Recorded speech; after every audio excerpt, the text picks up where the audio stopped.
I was standing at my kitchen window with a cup of coffee when I watched the HOA's massive snow plow tear through my fence like it was made of tissue paper. And I knew right then that my quiet life in suburban Cleveland, Ohio, was about to become a nightmare.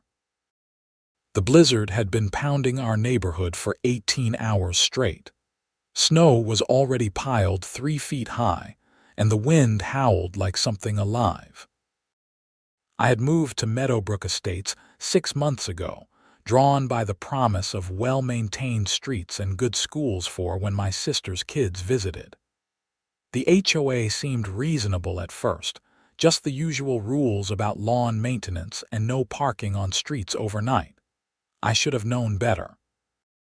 The plow came roaring down Maple Drive at what had to be 20 miles per hour, way too fast for a residential area during a storm. The driver wasn't even looking where the blade was angled.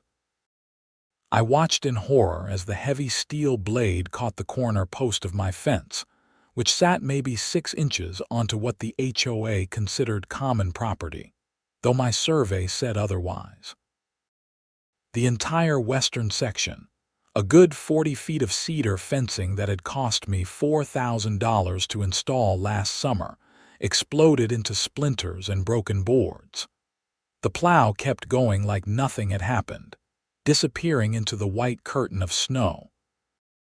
I grabbed my phone and ran outside, not even bothering with a proper coat. The cold hit me like a slap, but I needed photos before the snow covered everything. My fence looked like a bomb had gone off. Posts were snapped at ground level, horizontal boards were scattered across my yard and into the street, and one section had been dragged a good 20 feet down the road.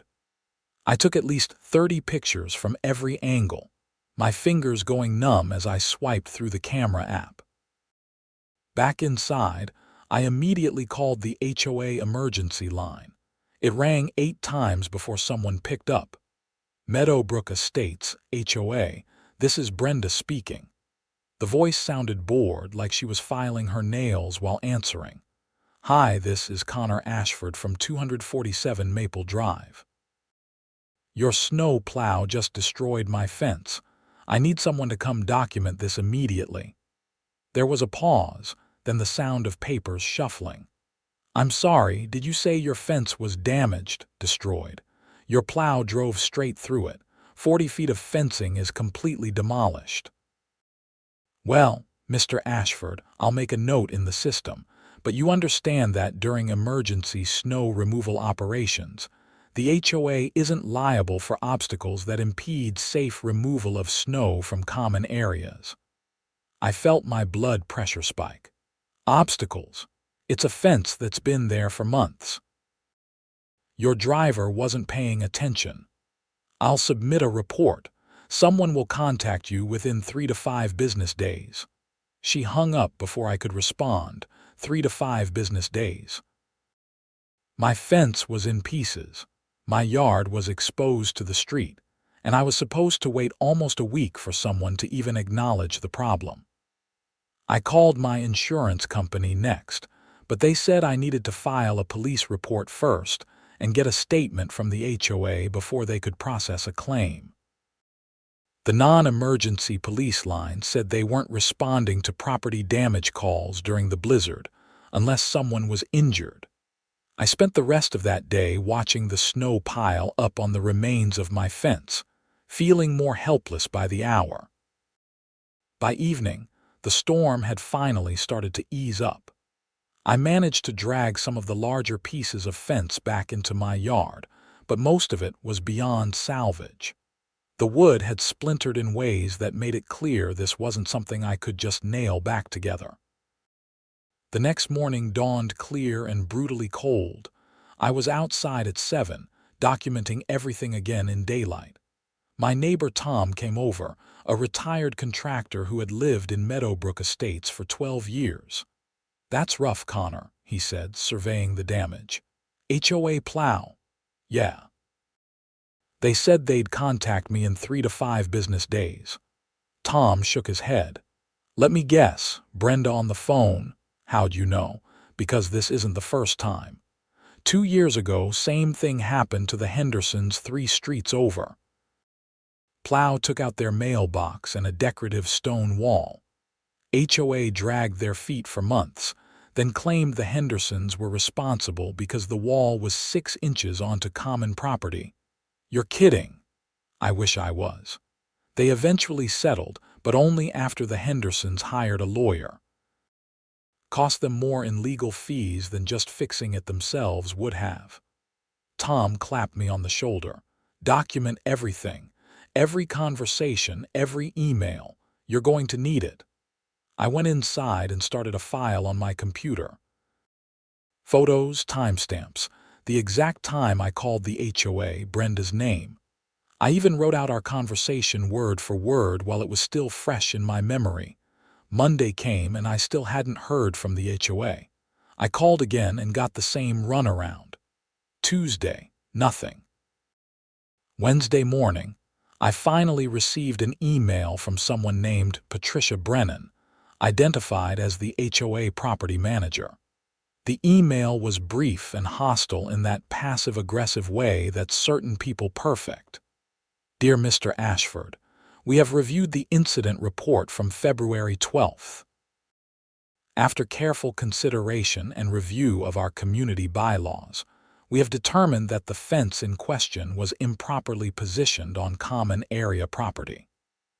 As such, you are responsible for the immediate removal of all debris and restoration of the common area to its original condition. Please complete this work within 14 days to avoid fines. Additionally, any future fence installation must be set back a minimum of 24 inches from the property line and approved by the Architectural Review Committee. I read the email 3 times, certain I was misunderstanding something. They destroyed my fence, and now they were demanding I clean it up and threatening me with fines. I pulled out the survey I had done before installing the fence. According to the professional surveyor I had paid $300, my fence was entirely on my property. The property line ran along the sidewalk, and my fence was a full 12 inches behind that line. I scanned the survey and replied to Patricia's email, attaching the document. Dear Miss Brennan, as you can see from the attached survey completed by Mitchell & Sons Surveying in July of last year, my fence was entirely on my property. Your plow operator destroyed my fence through negligence. I expect the HOA to pay for replacement and issue a formal apology. I will not be removing anything or paying any fines. Her response came back within an hour. Mr. Ashford, the HOA's records show a different property line. Your survey is not consistent with our master plan. You are still required to remove the debris. Further delays will result in fines of $50 per day, and the HOA will hire a contractor to remove the debris at your expense. I sat back in my chair, staring at the screen. This was insane. I called Mitchell & Sons Surveying and spoke to Paul Mitchell himself. He was furious when I explained the situation. Connor, I've been surveying properties in Cuyahoga County for 30 years. Your survey is accurate to within an inch. If the HOA has different records, their records are wrong. I used GPS equipment and tied into county benchmarks. They can't just make up a property line because it's convenient. Can you send me something in writing that I can forward to them? Absolutely. I'll have it to you by end of business today, and if they want to dispute it, tell them I'll be happy to testify in court about their incompetence. Paul's letter was detailed and professional, laying out exactly how he had determined the property line and why the HOA's claims were baseless. I forwarded it to Patricia with a note saying I would be seeking full reimbursement for the fence and would not be intimidated by threats of fines. The next morning, I found a letter taped to my front door. It was from the HOA, printed on official letterhead. Notice of violation. Property owner Connor Ashford is in violation of Community Bylaws Section 7.3, Maintenance of Property. Debris from damaged fence must be removed within 7 days. Fines will begin accruing on February 23rd at $50 per day. Additionally, violation of Section 12.1, Alteration of Common Areas, carries an immediate $500 fine. Please remit payment to HOA office within 30 days. I called my insurance company again. They said without the HOA accepting liability, they couldn't help me. I called a lawyer whose ad I found online. His consultation fee was $250 just to talk. He listened to my story and sighed heavily. Mr. Ashford, you're probably in the right here. The problem is that fighting an HOA is expensive and time-consuming. Even when you win, you lose because of the legal fees. My retainer for a case like this would be $5,000, and the whole thing could easily cost you $15,000 to $20,000 by the time we're done. For a $4,000 fence, welcome to HOA litigation. They have deep pockets because they collect dues from everyone in the neighborhood. They can afford to drag this out. Most people just give up and pay. I thanked him and hung up feeling defeated. But then I got angry, really angry. This wasn't right. They destroyed my property through carelessness, and now they were trying to bully me into paying for their mistake. I wasn't going to let it happen. I spent the next 2 days researching Ohio HOA law and property rights. I learned that HOAs in Ohio have significant power, but they're not above the law. They can't just make up property lines, and they can't fine people without following proper procedures. I also learned that if an HOA acts in bad faith or with gross negligence, they can be held liable for damages beyond just the repair costs. Friday afternoon, I received another email from Patricia. Mr. Ashford, as you have refused to comply with HOA directives, we have hired all pro cleaning services to remove the fence debris from common area property. The cost of $650 will be added to your account, along with the $500 fine for alteration of common areas and $50 per day, starting February 23rd. Your total balance due is currently $1,150. I called the phone number on the HOA website and asked to speak to Patricia Brennan directly. I was transferred twice before a woman with a sharp voice came on the line. This is Patricia. Hi, Patricia. Connor Ashford. I need to understand why you're fining me for damage your plow driver caused. Mr. Ashford, we've been over this. Your fence was on common property, and you're responsible for maintaining your property in compliance with our bylaws. I've sent you a professional survey showing my fence was on my property. Your survey contradicts our master plan. Then your master plan is wrong. And even if there was a dispute about the property line, your plow driver still destroyed my fence through negligence. That's on the HOA, not me. I disagree with your characterization. Now, if you'd like to appeal these fines, you can request a hearing with the HOA board. The next meeting is March 15th. March 15th. That's a month away. Yes, we meet quarterly unless there's an emergency. A plow destroying my fence isn't an emergency, not according to our bylaws. Will you be requesting a hearing or not? I took a deep breath, trying to keep my temper. Yes, I want a hearing. Fine. Submit your request in writing to the HOA office. You'll receive a response within 10 business days. She hung up. I immediately wrote a formal hearing request, detailing everything that had happened, attaching photos, the survey, Paul Mitchell's letter, and a timeline of all my communications with the HOA. I drove to the HOA office that afternoon, a small building on the edge of the neighborhood that also served as the community center. A bored-looking woman at the front desk took my envelope and stamped it received without even looking at me. Over the next 2 weeks, I received 3 more threatening letters about the fines. They had indeed hired someone to remove the fence debris, though they took several pieces that were clearly in my yard, not on any common area. The daily fines were now up to $700, bringing my total balance due to over $2,000. Each letter threatened legal action and liens against my property. I documented everything. Photos of where the fence pieces had been before they were removed, more photos of the destruction, printouts of every email, copies of every letter. My dining room table became a war room covered in papers. Tom stopped by one evening with coffee and sympathy. "How you holding up?" "I've been better. They're claiming I owe them over $2,000 now. That's Patricia for you. She's been the property manager for 3 years, and she's made this place into a dictatorship. Half the neighborhood is afraid to even put up a bird feeder without getting her approval in triplicate.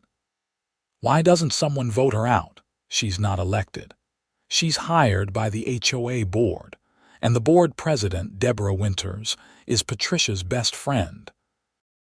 They go to the same church, their kids go to the same school, it's a whole thing. Deborah Winters, I don't think I've met her. You'd remember if you did. She's the definition of a Karen. Shoulder-length blonde hair, always asking to speak to managers, drives a white Escalade with a live, laugh, love bumper sticker. She lives over on Oak Street in one of the big colonials. She's also the one who personally reviews every fine before it goes out. I pulled out my phone and searched for Deborah Winters on social media. Tom was right. Her profile picture showed a woman in her late 40s with that specific haircut that says I want to complain about everything. Her page was full of posts about community standards and property values and keeping Meadowbrook Estates exclusive. The hearing date finally arrived on March 15th. I showed up at the community center at 7 p.m. sharp, carrying a folder with all my documentation.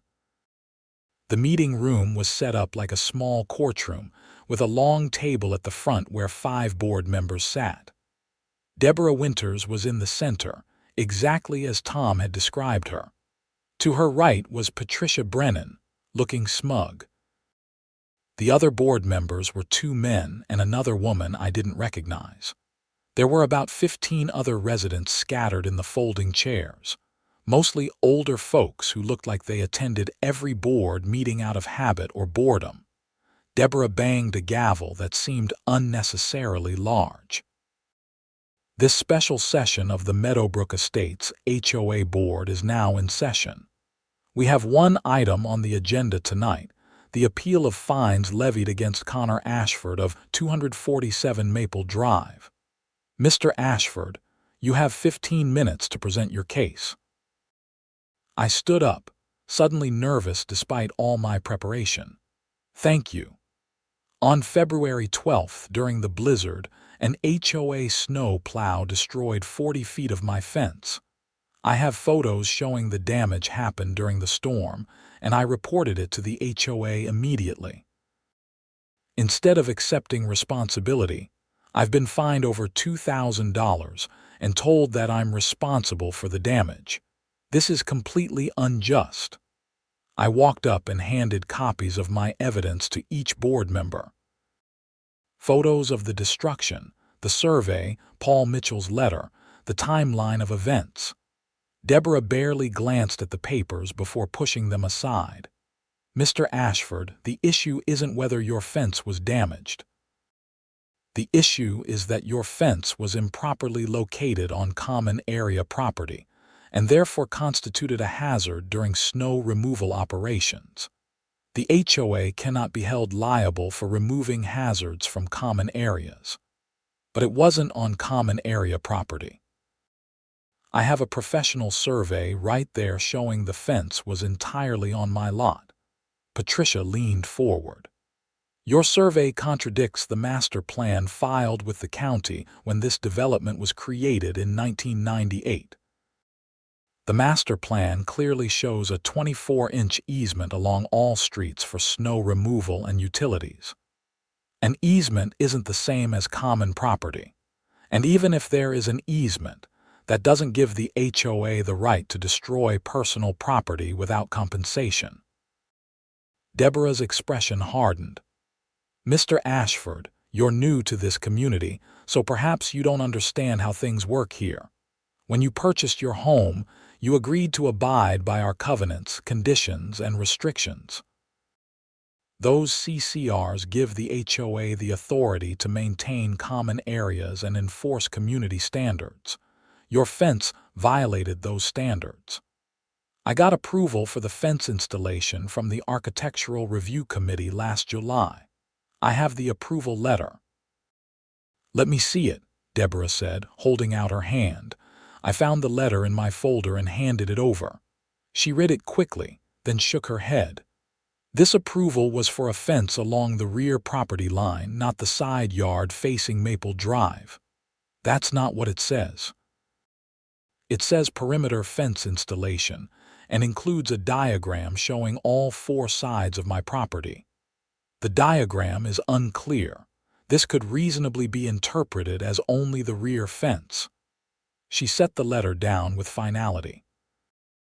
Mr. Ashford, this board has reviewed your case and finds no grounds for appeal. The fines stand. You currently owe this association $2,450, due within 30 days. If you fail to pay, we will place a lien on your property. This is outrageous. Your plow driver destroyed my fence. Your fence was an illegal obstruction. This hearing is concluded. She banged the gavel again. I stood there, speechless. The whole thing had been a show trial. They had no intention of listening to my evidence or treating me fairly. One of the other board members, an older man who had been silent the whole time, looked uncomfortable but said nothing. The rest just stared at me with blank expressions. I gathered my papers and walked out, my face burning with anger and humiliation. In the parking lot, a woman in her 60s approached me. Mr. Ashford, I'm Helen Martinez. I live on Birch Lane. I just want you to know that what they did in there was wrong. A lot of us have problems with how Deborah and Patricia run things, but we're afraid to speak up because they'll target us too. How do they get away with this? Because most people don't fight back. They pay the fines and keep quiet. A few people have moved away rather than deal with it. But someone needs to stand up to them. She pressed a piece of paper into my hand. That's the name of a lawyer who helped my son with an HOA dispute in Columbus. He might be able to help you. I thanked her and drove home, feeling like I'd been run over by the same plow that destroyed my fence. The lawyer's name was Marcus Chen, and his office was downtown. I called first thing the next morning and explained the situation. Unlike the first lawyer I'd called, Marcus sounded genuinely interested. Mr. Ashford, I'm going to be straight with you. HOA cases are difficult and expensive. But what you're describing sounds like bad faith dealing and possibly fraud. If the HOA approved your fence and then claimed it was illegal after they destroyed it, that's actionable. And if their master plan is actually wrong about the property lines, that opens up even more avenues. I'd need to review everything, but I think you have a case. How much would this cost? My retainer is $3,000. The total cost depends on how far we have to take it. If we can settle quickly, maybe $5,000 to $7,000 total. If it goes to trial, could be $20,000 or more. But here's the thing.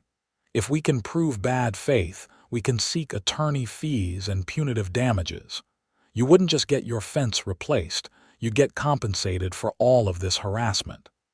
I thought about the $2,450 they were demanding. I thought about watching my fence get destroyed and then being blamed for it. I thought about Deborah's smug face as she dismissed everything I said. Let's do it. When can we start? I have time this afternoon. Can you come to my office at 2? I spent the morning organizing all my documentation. At 2 p.m., I was sitting in Marcus's office in downtown Cleveland, a sleek modern space with a view of Lake Erie. Marcus was in his late 30s, sharp in a way that made me feel like I'd finally found someone who could actually help. He reviewed everything methodically, asking questions, taking notes. After an hour, he sat back and nodded. "This is good. Really good. They screwed up in multiple ways. First, they approved your fence installation. That approval is a contract, and they breached it by claiming the fence was illegal after the fact. Second, their master plan easement claim is probably bogus. Easements for utilities don't give the HOA carte blanche to destroy property. Third, the way they're piling on fines without giving you proper due process violates Ohio HOA statutes. And fourth, if we can show the plow driver was negligent, the HOA is liable regardless of where the fence was located. So what's our next move? I'm going to send them a letter. Formal demand for compensation, withdrawal of all fines, and an apology. If they refuse, we file suit. But here's what I'm really interested in. I want to depose the plow driver. If he admits he wasn't paying attention or was going too fast, this case becomes a slam dunk. Do you think they'll settle? Honestly, no. People like this Deborah Winters person don't back down easily. They'll fight because admitting they were wrong would undermine their authority. But that works in our favor because the more unreasonable they are, the better our case for punitive damages. I signed the retainer agreement and wrote Marcus a check for $3,000. It hurt, but it felt good to finally be fighting back.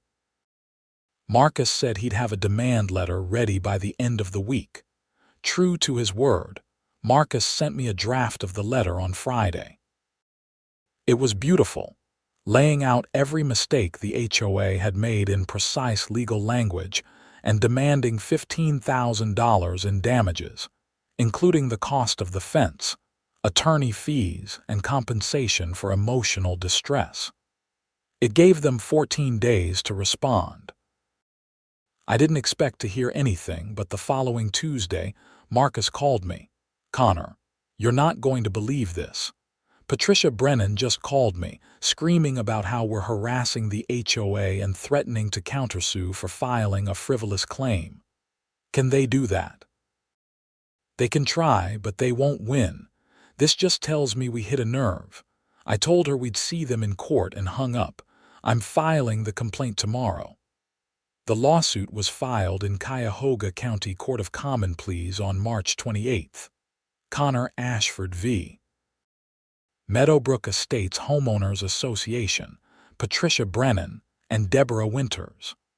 Marcus sued the individuals personally under a theory that they had acted outside the scope of their authority with malicious intent. The local news somehow got wind of the lawsuit. A reporter from Cleveland Scene, one of those alternative weekly papers, called me for an interview. I agreed to talk, figuring publicity couldn't hurt at this point. The article ran the next week under the headline HOA Horror Story. Meadowbrook homeowner sues after plow destroys fence. It was detailed and sympathetic to my side, including quotes from Helen Martinez and 2 other homeowners who had been victimized by similar HOA overreach. Deborah Winters declined to comment, but Patricia gave a quote about how they were simply enforcing community standards.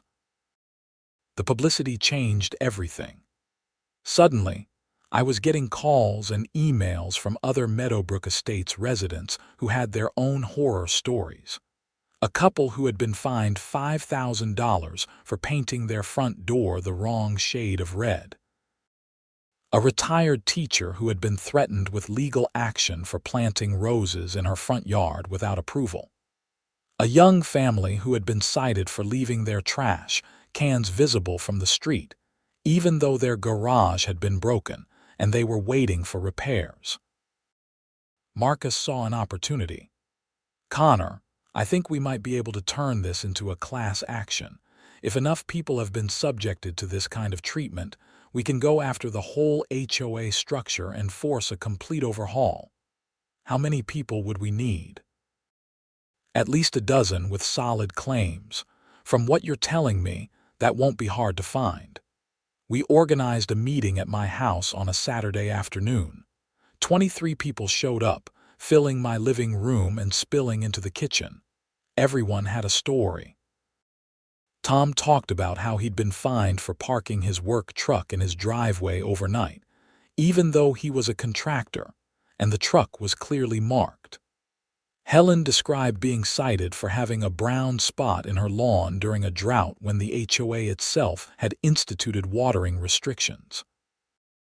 A younger couple, Sarah and Mike, explained how they'd been fined for installing a playground set in their backyard without approval, even though the set wasn't visible from any street or neighboring property. The common thread was Deborah and Patricia.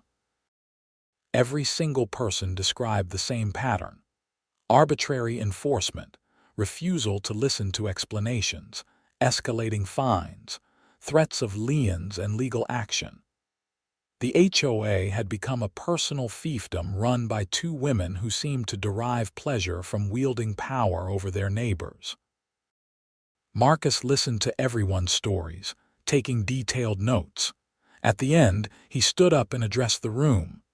"Folks, what's happening here is illegal.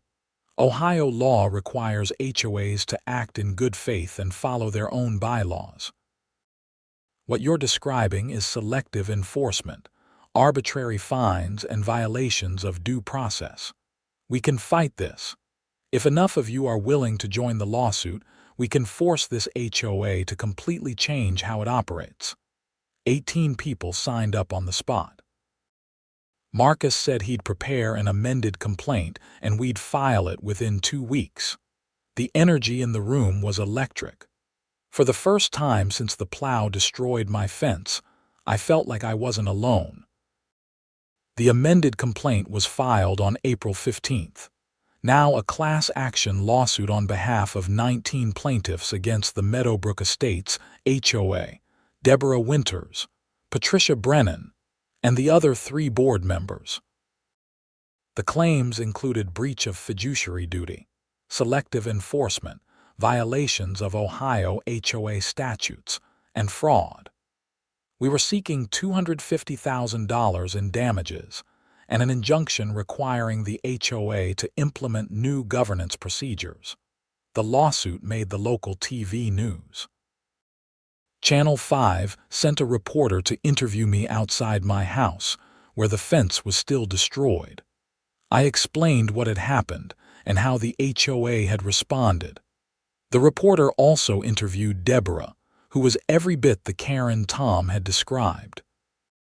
She stood in front of her house, arms crossed, and insisted that the residents were simply troublemakers who didn't want to follow the rules. "We have standards in this community," she said, her voice dripping with disdain. "Some people think they can move in and do whatever they want." "Well, that's not how it works. We have property values to protect." The reporter asked her about the Plow incident specifically. "Miss Winters, do you believe the HOA bears any responsibility for destroying Mr. Ashford's fence? That fence was illegally positioned. We have every right to remove hazards from common areas. But Mr. Ashford has a survey showing the fence was on his property. His survey is wrong." She turned and walked back into her house, slamming the door. The TV segment was damning. Social media lit up with comments supporting us and criticizing the HOA. The Cleveland Scene did a follow-up article. Other news outlets started calling. The story hit Reddit and went semi-viral, with thousands of comments from people sharing their own HOA horror stories. The publicity had another effect. 3 of the board members who weren't Deborah reached out to Marcus privately. They wanted to settle.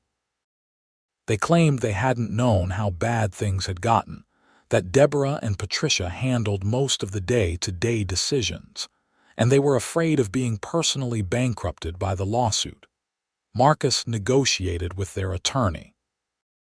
2 weeks later, those 3 board members resigned and agreed to testify about how Deborah and Patricia operated. In exchange, they were dismissed from the lawsuit. Their testimony was explosive.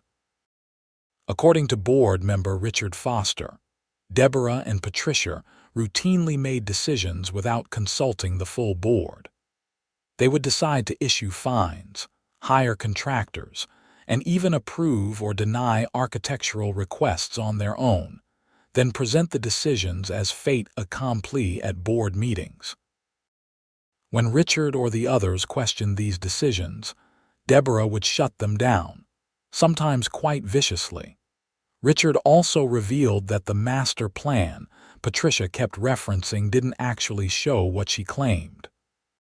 He had pulled the original documents from county records, and the easement language was vague at best. It certainly didn't give the HOA the right to destroy property without compensation. Most damning of all, Richard had emails showing that Deborah knew the Plow driver, a guy named Jake Sullivan, had been driving too fast and recklessly during the storm. Another resident had complained about Jake nearly hitting a parked car. Deborah's response had been to tell the resident to stop whining and that snow removal was dangerous work. Marcus was thrilled. "Connor, this is exactly what we needed. We can show that Deborah knew there was a problem with the Plow driver and did nothing. That's gross negligence, maybe even willful misconduct. And the stuff about them making decisions without board approval proves they were acting outside their authority." We deposed Jake Sullivan in May. He was a guy in his mid-20s who worked for a landscaping company the HOA hired for snow removal. Under oath, he admitted he'd been going too fast during the storm because Deborah had called him personally, and demanded he finish the neighborhood within 2 hours so she could drive to her daughter's house. She said if I didn't get it done fast, she'd make sure the HOA canceled our contract, Jake testified. "So yeah, I was hauling ass. I probably shouldn't have been going that fast, but I needed the work.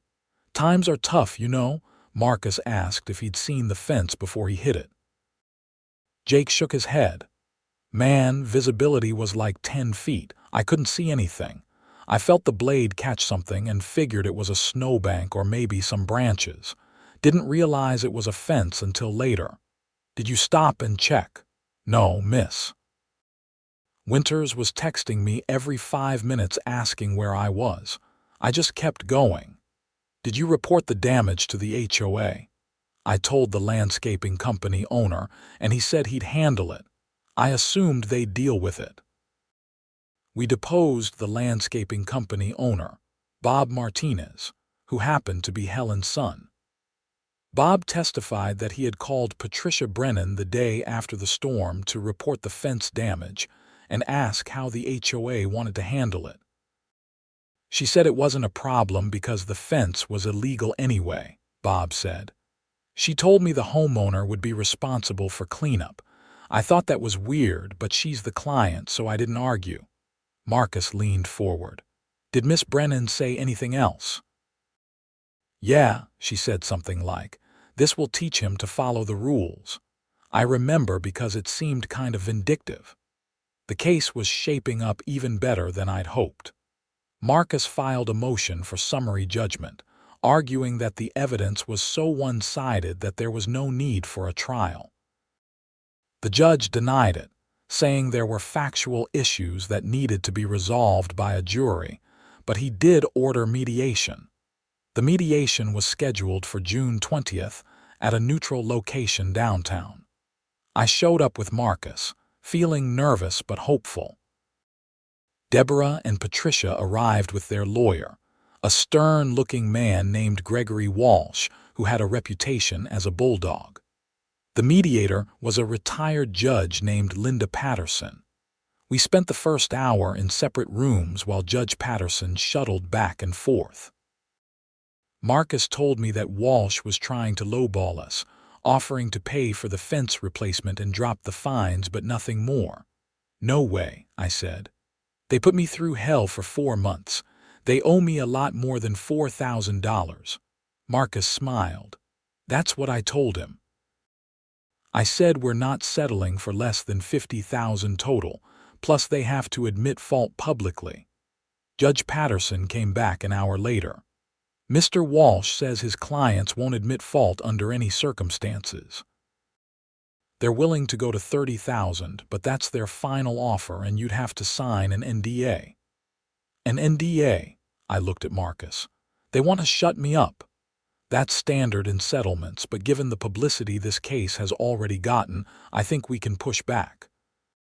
He turned to Judge Patterson.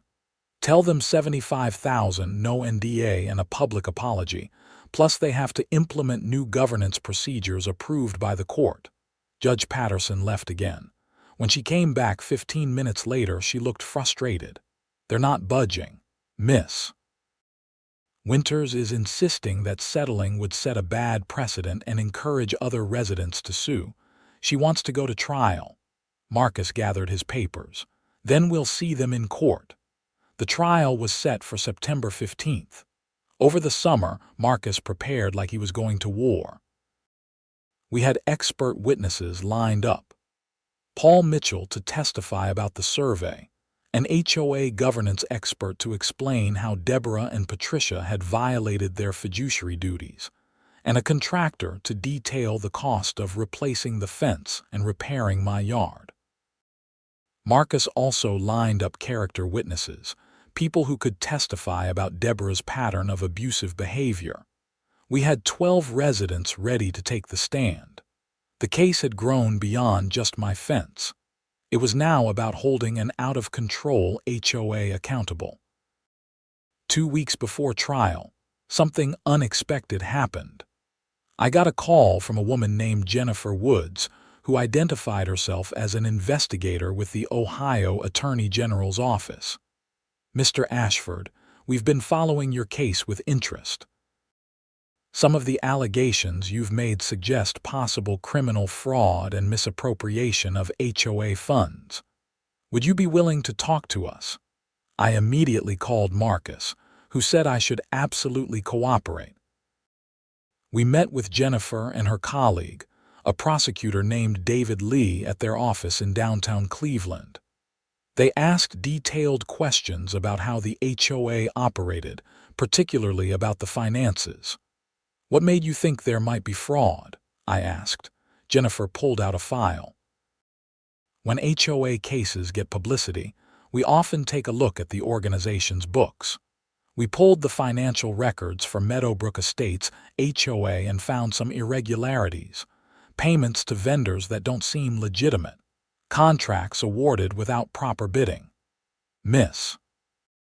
Brennan's salary increased by 40% over 3 years with no board approval.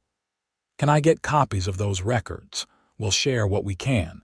But Mr. Ashford, if this turns into a criminal investigation, it could delay your civil trial. Marcus shook his head. That's fine. If they're charged criminally, it only helps our case. The criminal investigation moved fast. Within a week, Jennifer called to say they had enough evidence to seek indictments. Apparently, Patricia had been funneling HOA money to her husband's construction company for inflated or unnecessary work. Deborah had known about it and received kickbacks. Over the past 3 years, they had stolen nearly $80,000 from the HOA. On September 1st, 2 weeks before our trial was set to begin, Deborah Winters and Patricia Brennan were arrested at their homes.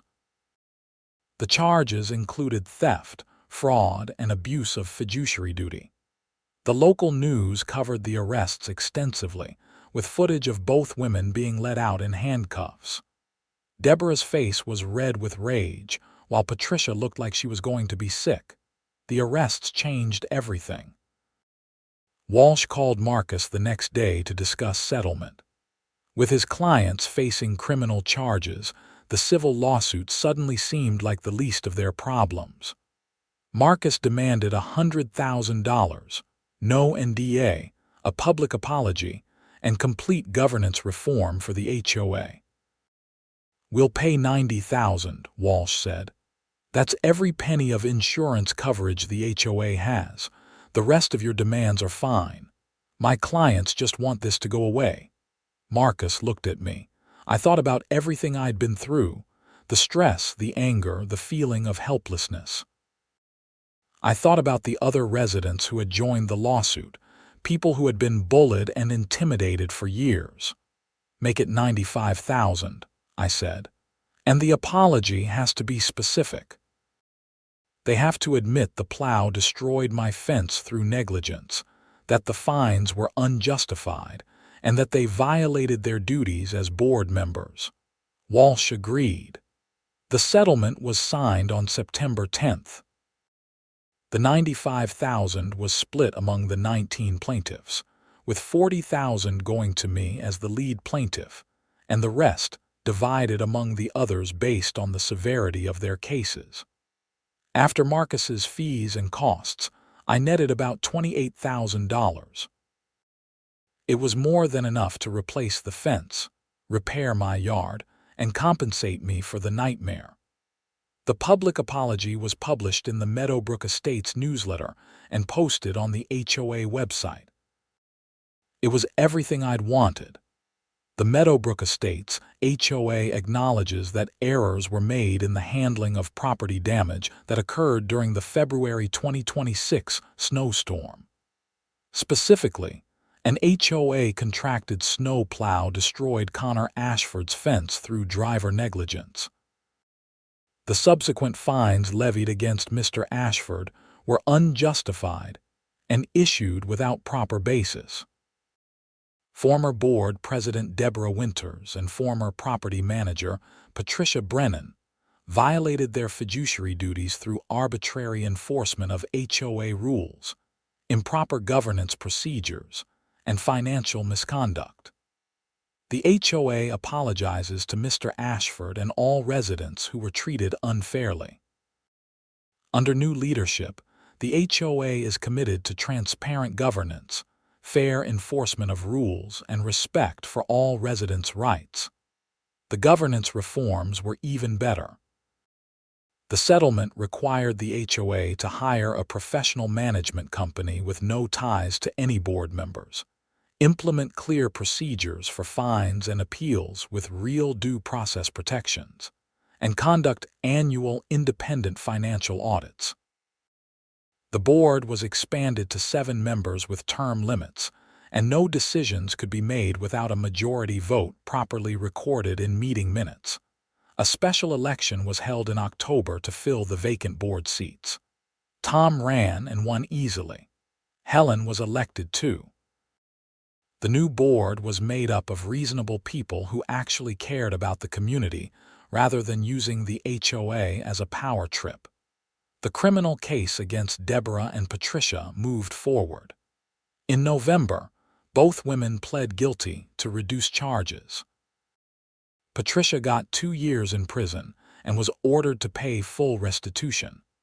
Deborah got 18 months and was also ordered to pay restitution. Their plea agreements required them to testify against each other, which led to some spectacular courtroom drama that made the local news. I replaced my fence in October, using the settlement money to upgrade to an even better cedar fence with decorative post caps. The new fence was beautiful, and I made absolutely certain it was well within my property line. The new HOA board approved the plans within a week with no hassle. By Thanksgiving, life in Meadowbrook Estates had completely changed. The atmosphere of fear and resentment was gone. People felt comfortable improving their homes without worrying about arbitrary fines. The neighborhood became friendlier, with more people chatting over fences and organizing block parties. It felt like a real community for the first time since I'd moved in. Tom hosted a holiday party in December and invited everyone who had been part of the lawsuit. We gathered in his living room, drinking beer and swapping stories about how much better things were now. Sarah and Mike talked about installing a proper deck without having to beg for approval.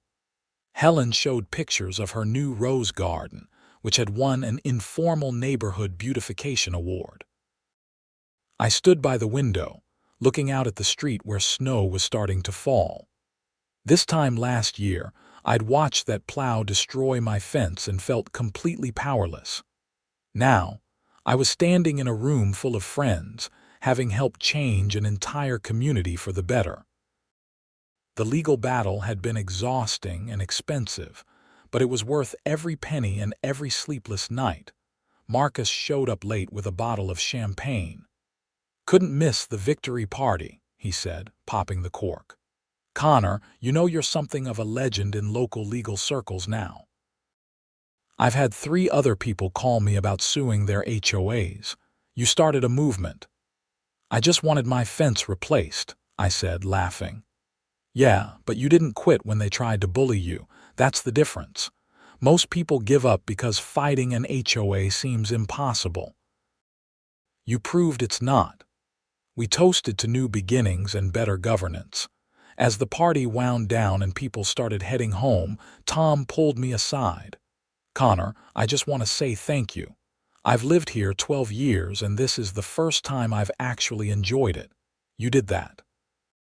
"We did that," I corrected. "Everyone who stood up and told their stories, who joined the lawsuit, who voted for change. That's what made the difference."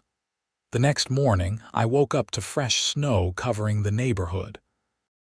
The HOA's plow came through around 8 a.m., this time driven by a careful operator who took his time and stayed well clear of anything that might get damaged. I watched from my kitchen window with my coffee, feeling content. My phone rang. It was a producer from a national news show wanting to do a story about HOA reform. Apparently, our case had caught the attention of legislators in Columbus, and there was talk of introducing new state laws to regulate HOA governance and protect homeowners from abuse. I agreed to the interview. If our experience could help other people avoid what we went through, it was worth putting myself out there. The segment aired in January 2027, a year after the plow destroyed my fence. It was strange seeing myself on national TV, but the response was overwhelming. I got emails and messages from people all over the country dealing with similar HOA problems, thanking me for speaking out. A few months later, the Ohio legislature passed the Homeowner Protection Act, which incorporated many of the reforms we'd fought for in our lawsuit. HOAs across the state would now be required to follow clear due process procedures, submit to independent audits, and face real penalties for abuse of power. The bill's sponsor specifically mentioned the Meadowbrook Estates case as the inspiration for the legislation. By spring, I had settled fully into life in Cleveland. The fence looked beautiful, my yard had recovered from the damage, and I'd made genuine friends in the neighborhood. Tom and I started a tradition of weekend barbecues. Helen's grandkids loved playing in my backyard. The young families organized a community garden, which the new HOA board approved enthusiastically. One Saturday in April, I was working in my garden when a car pulled up and a young couple got out. They introduced themselves as potential buyers looking at a house down the street. "We heard about what happened here with the HOA," the woman said nervously. "Is it really safe to buy here now?" I smiled and gestured to the neighborhood around us. "It's completely different now. New board, new management, actual accountability. This is one of the best HOA communities in Cleveland because we fought to make it that way." "So you'd recommend buying here?" "Absolutely. Just make sure you stay involved.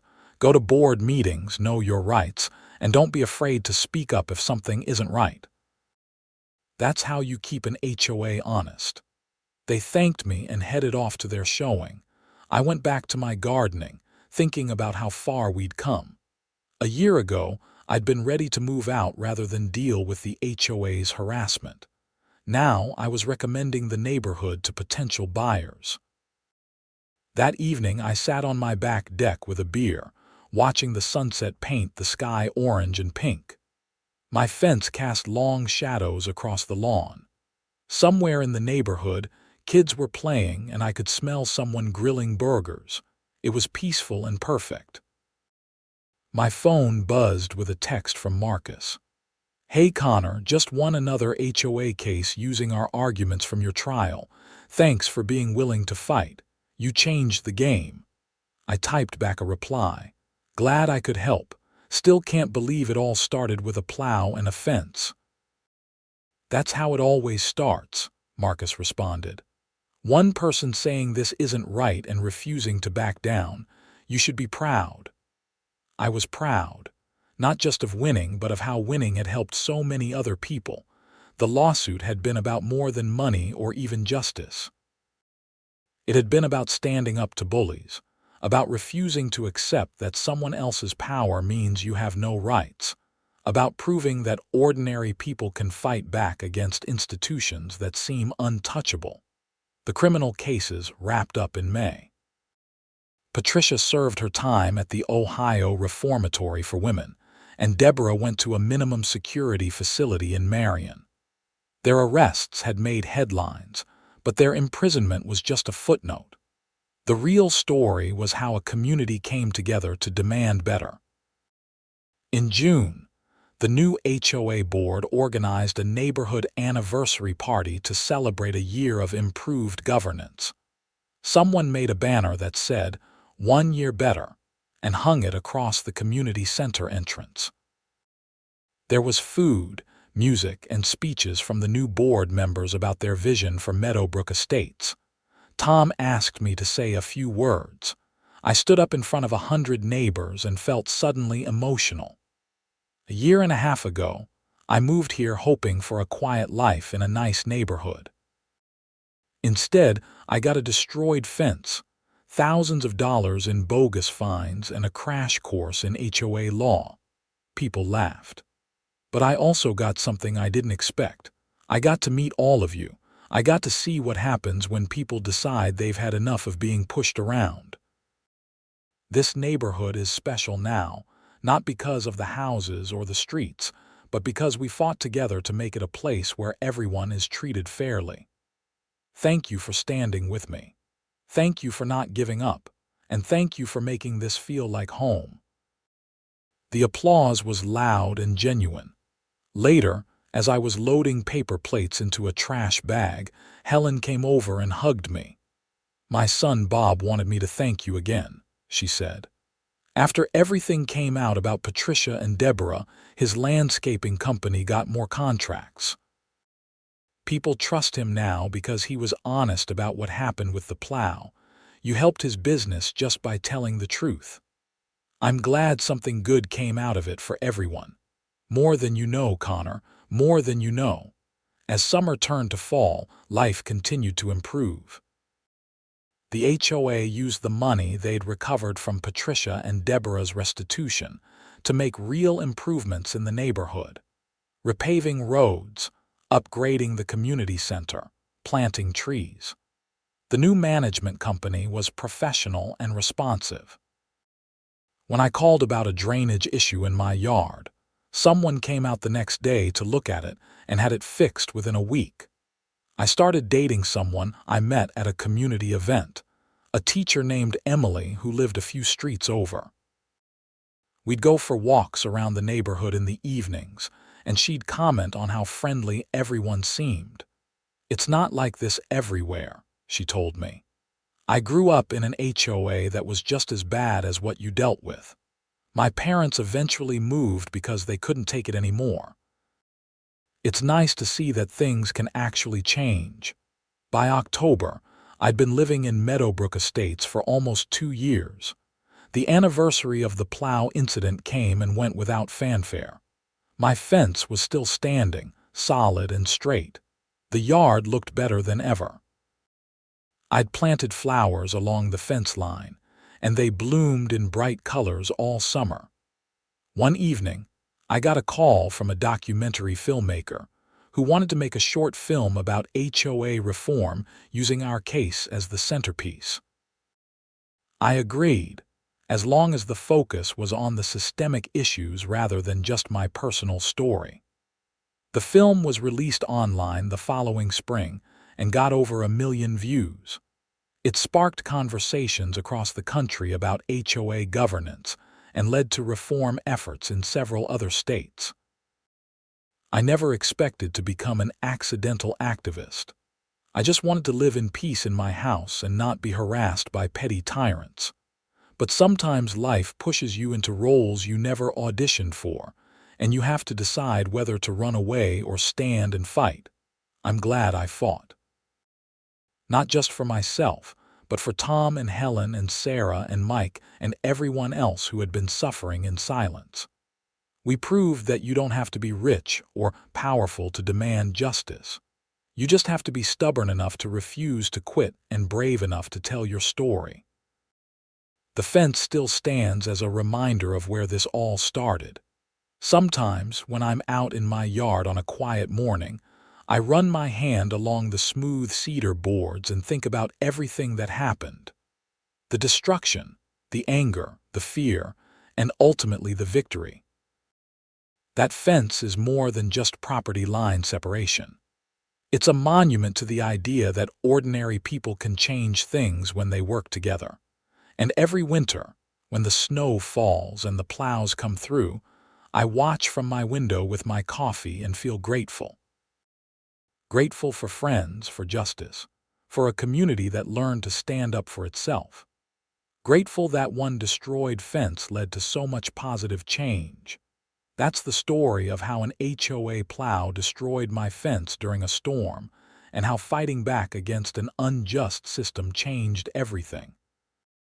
It wasn't easy, and there were times I wanted to give up. But in the end, standing up for what's right was worth every difficult moment. The fence got rebuilt, the bad actors went to prison, the community healed, and life got better for everyone. Sometimes the smallest acts of resistance lead to the biggest changes. My resistance started with refusing to pay an unjust fine for a fence I didn't destroy. It ended with new laws protecting homeowners across an entire state. I couldn't have imagined that outcome when I watched that plow tear through my property on that snowy February morning, but I'm proud of where we ended up. The neighborhood continues to thrive under fair governance. New families move in and are greeted warmly, informed about their rights, and encouraged to participate in community decisions. The HOA serves its proper purpose now, maintaining common areas, organizing social events, and protecting property values through reasonable, fairly enforced rules. No one lives in fear of arbitrary fines or vindictive board members. As for me, I'm still here in my house on Maple Drive, behind my sturdy cedar fence, living the quiet life I originally wanted. But now it's a quiet life earned through struggle, sweetened by victory, and enriched by the knowledge that when something isn't right, you can fight to change it. And sometimes, against all odds, you can win.